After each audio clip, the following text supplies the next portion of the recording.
I am Nick Baskwill, and I am a information technology consultant for the Nova Scotia Department of Education and Early Childhood Development. I came to this position to try to help influence thousands of students every year as we go forward, and to bring my love for education, curriculum, and technology and help spread it to the four corners of the province.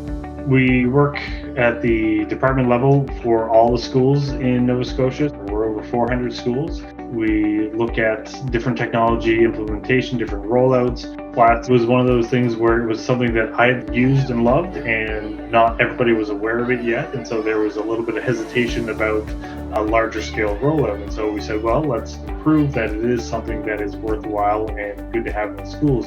Some of the key challenges are making sure that this is not seen as siloed, but this is cross-curricular. We started with the idea of putting them in elementary schools, and we wanted to target phys ed teachers.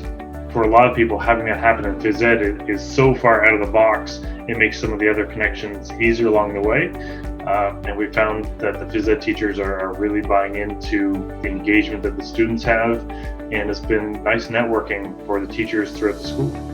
The way that we look at success in rollouts is this tool going to achieve the goals that we're looking for? Does the tool get used? Is there that excitement, that engagement factor that happens within the school, within the classroom? One of the interesting things about Unruly is that we have a different data set that we can really examine, because we're able to see the lines of code and the number of stomps. It gives you a really accurate picture as to, is this being used and how often it's being used. We really haven't had that same data collection for any of the other rollouts. The relationship that we have with Unruly is different from any other vendor that we have. For our first round, we looked at 25 schools, and we had a little bit of tricky time, getting the last 5 schools on board. This time, we had no problem getting 25 schools, and we still have others that would love to get them. You guys have been fantastic to work with to create a custom plan for us, and it's been one of the reasons why we've been able to grow this program.